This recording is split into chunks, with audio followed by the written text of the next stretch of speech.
While others are starving in the wilderness, this man has already built an ancient water wheel by hand. The water wheel's rotation allows for fully automated wood cutting, water wheel fishing, and grinding various flours.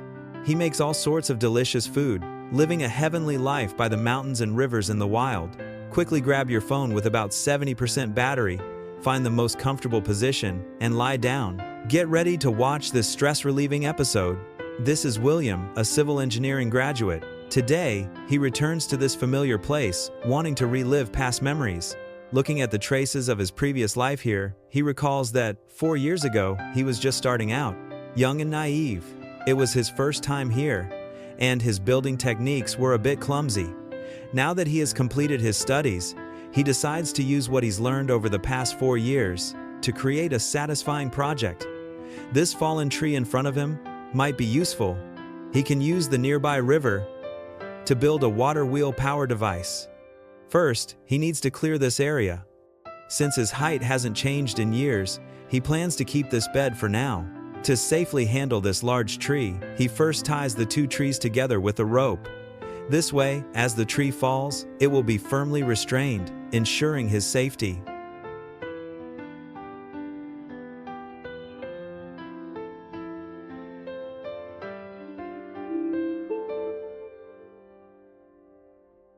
Next, he saws the felled log into planks. But relying solely on this small saw is like a mosquito trying to feed an elephant. It's not enough. Plus, 1 log isn't nearly enough. Fortunately, the forest has abundant deadwood resources, making it easy for him to collect. Then he takes out a larger steel saw. With just a little effort, the log can be easily sliced into planks.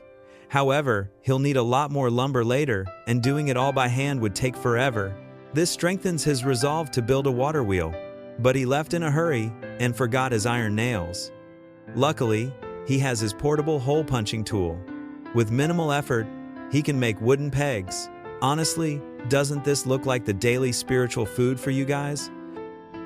To be prepared, William also makes many wooden pegs of different sizes. While exploring the surroundings, he discovers many wild wheat fields nearby. The quality of this wheat is even better than cultivated crops. Now, he doesn't have to worry about food.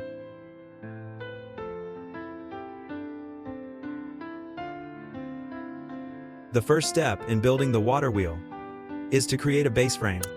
So, he first carves grooves into a log. Then he takes a square timber and shapes a tenon at one end. Next, he inserts a wedge in the middle, allowing the 2 pieces to combine securely. This technique comes from the Lu Banjing, a classic by a Chinese carpentry master, and it's a mortise and tenon joint structure that civil engineering students must master. Wooden structures built this way can last for 3 generations. To firmly secure the base frame structure, William also uses the principle of triangular stability to create support points for the base. Since it needs to withstand the impact of water flow for a long time, he also sets up support timbers on both sides. Below, he customizes a drainage channel. This helps to better utilize the water flow's power and also reduces the friction of the water flow. It's like a sparrow pecking a cow's butt. It's truly amazing.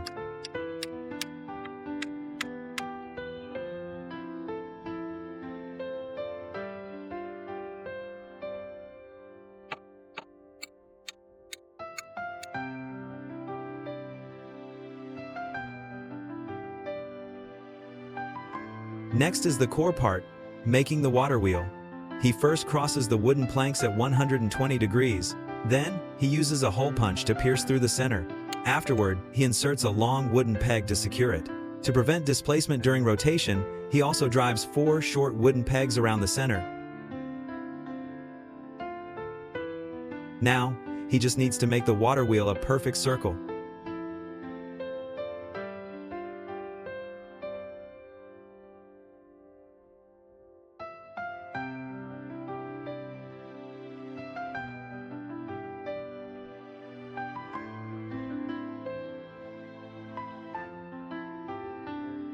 First, he needs to make a compass.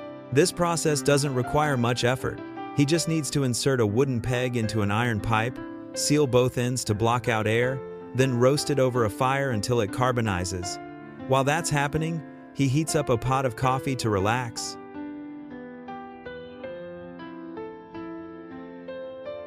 To his even greater surprise, there's a field of wild corn nearby. The sunlight shining on the golden corn makes it look even more appetizing. He gathers quite a bit in one go. By the time he returns, the wooden peg inside has successfully carbonized. Using this as a drawing tool, and the plank as the radius, once you've mastered the Pythagorean theorem, you'll realize this has nothing to do with it.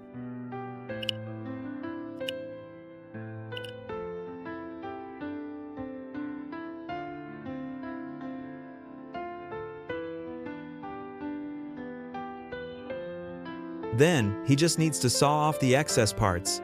This creates the wheel of the water wheel. Since it's getting late, there's no time left to build the water wheel. So, he inserts the water wheel into both ends of the base. Then he places a crossbeam on top and covers it with a tarp to create a simple shelter. Although it looks a bit like that thing, at least it provides William with basic protection from wind and rain. He'll make do with this for tonight. The next day, he wakes up. The constant rushing sound of the water all night kept him from sleeping well. After a difficult start to the day, he begins his new day with a cup of black coffee. Today's tasks are very demanding. First, he dismantles the temporary shelter. Then he finishes sawing off the excess parts of the water wheel. He chisels a square hole in the center of the water wheel. Then he pieces together several planks to form a square axle. Next, he nails log bark onto the axle to create a cylindrical shape. Now, he just needs to attach the water wheel to both sides of the wooden axle. This completes the water wheel section. But for it to operate properly, the rotating shaft is also an essential part. He just needs to insert the rotating shaft into the square timber. Then, he places it on the base, and the water wheel can operate normally. Finally, he uses short wooden pegs to secure it to the base. To fully utilize the power of the water flow, William also installs many blades on it. Adding a connecting rod, it will be able to perform various functions later on. Looking at the results of the past 2 days, William feels a great sense of accomplishment. While wandering around, he also picks many of these blue wild berries. They can provide some of the nutrients the human body needs. When he returns, he unexpectedly finds a fishing net. It's perfect for catching fish in the river in front of his home. But that's for later. The immediate priority is to finish the water wheel. He carves several grooves into a piece of wood. Then he inserts one long and one short piece of wood into the grooves. He then drives wooden pegs into the sides to secure them firmly. This allows it to be attached to the connecting rod. Of course, he doesn't forget to insert wooden wedges at the end. This operation is smooth and effortless. Even Luban and Mosey would praise it. However, the previously processed logs are almost used up. So, he prepares 2 long logs on the other side of the river. He uses the buoyancy of the water to transport them back to his base. This saves him a lot of effort. To improve work efficiency, he plans to use the water wheel to create an automated saw. He carves grooves into the long timbers. He joins the 2 pieces together and secures them with wooden pegs. This creates the base for the saw. Then it's time to see the practical results. He places the water wheel where the water level difference is greatest. Because this means the water flow will be more rapid, which means the water wheel can provide greater power.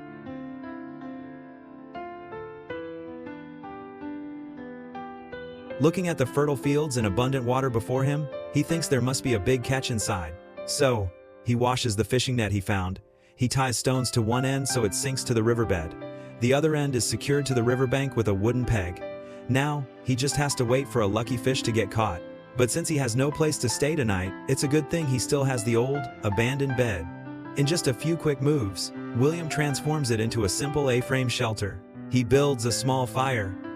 After a tiring day, he can finally sit down and relieve his body's fatigue. Then, he slowly drifts off to sleep without realizing it. The first thing he does when he wakes up the next day is rush to check the fish trap. Indeed, it doesn't disappoint him. A female fish appears right before his eyes. What's unbelievable is that he lets this female fish go, so they'll never meet in this lifetime. After scaling and gutting it, and sprinkling on some of Old Ma's fragrant salt and pepper, it can be slow roasted over charcoal. He needs to flip it occasionally to prevent burning.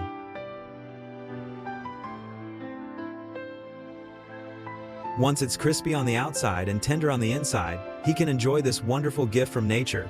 Paired with coffee, this ultimate enjoyment is absolutely incredible. After eating his fill, he's full of energy. Without another word, he starts the next task.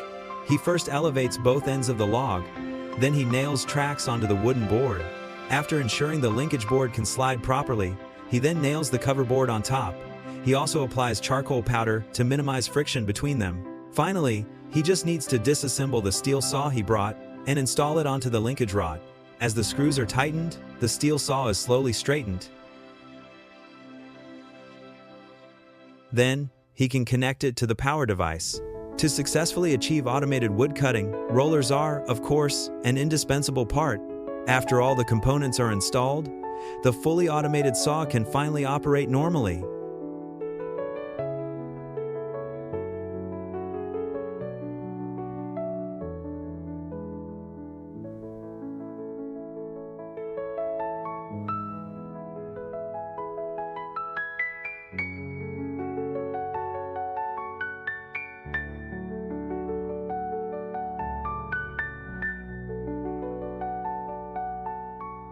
William can't wait to grab a log to test its effectiveness. But before that, he needs to nail a wooden hook to one end of the log. Then, he ties it with a hemp rope. This way, the log can be pulled outwards by the force of the water. It's like a cow flying in a plane. It's incredibly awesome.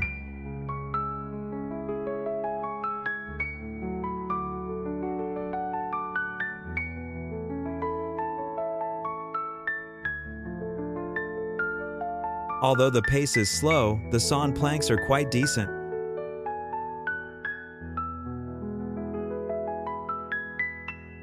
As everyone knows, a true northerner can't live without pasta. He first makes a conical container. This will be used later to grind corn and wheat. He also makes a lid for it. Then, he just needs to fix it onto the base. Next, he embeds a stone slab into one end of a log. This will easily crush corn and wheat. He also makes a stand for it.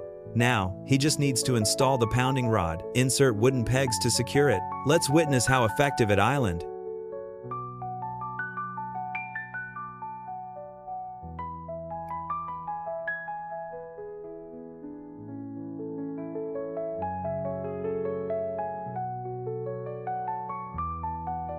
Then William brings some wheat. Using the difference in weight between the wheat and its husks, he rubs them to separate them. Then he can put the wheat into the container. He quickly starts the machine. The wheat is ground into flour at a visible speed.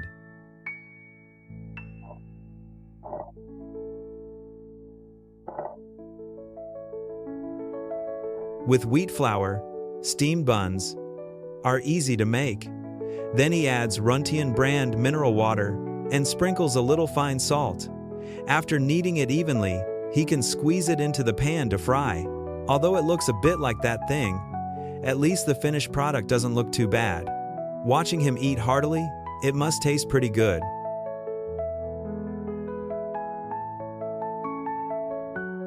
A fulfilling day comes to a perfect end. Now, with the help of the waterwheel saw, today's tasks are much easier. He finally has time to improve his living quarters. Following international practice, he first lays the foundation with 4 logs. Then, he uses wooden pegs to connect the uprights to the foundation. With the help of the waterwheel saw, this means he has an endless supply of planks. Moreover, these planks are just like the ones sold outside. After laying the floorboards, he also builds an A-frame roof for it. Then he nails it to both sides.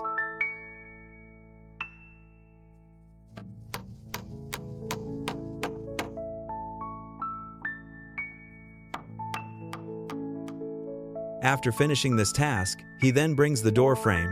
He also nails it firmly in place. To make more efficient use of the wood, he first nails the bed frame. Then, according to his height, he saws similar planks and lays them on the bed frame.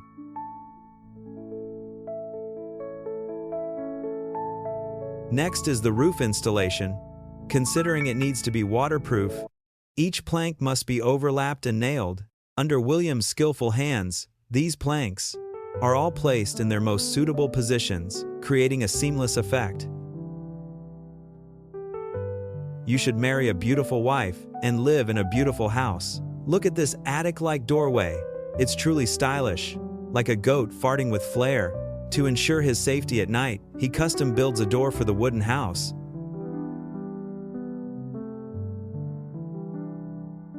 In the wilderness, it can be tough and tiring, but at night, he must have a soft bed to sleep on.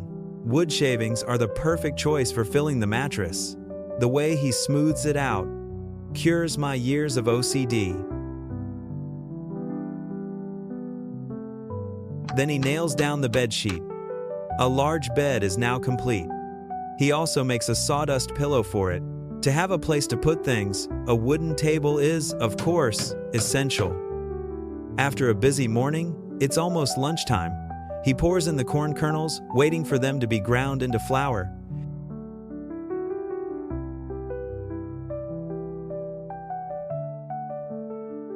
He also scatters some corn into the water to attract fish. This will draw the fish in. While he's at it, he also makes a wooden box. It's for collecting the ground flour into this box. Then, in a suitable spot on the roof, he saws out a smoke vent for the bacon. He hangs this mini fireplace, which is perfect for starting a small fire with corn cobs. I truly envy his life. It's free and unconstrained. He goes to check on last night's catch. Don't let the small size of this fish fool you. The fish meat is incredibly tender, coated in cornmeal and deep fried in a pan until golden brown and crispy. It's enough to make the neighbor's kids cry with envy. The space, neither too big nor too small, provides him with an unprecedented sense of security. A candlelight dinner alone can also be very romantic. Of course, if he had a wild wife, that would be a different story. However, a life like this, alone, is something I deeply long for. After all, solitude, number Seth. If you care about it, it's loneliness. But when you try to enjoy it, then it's freedom.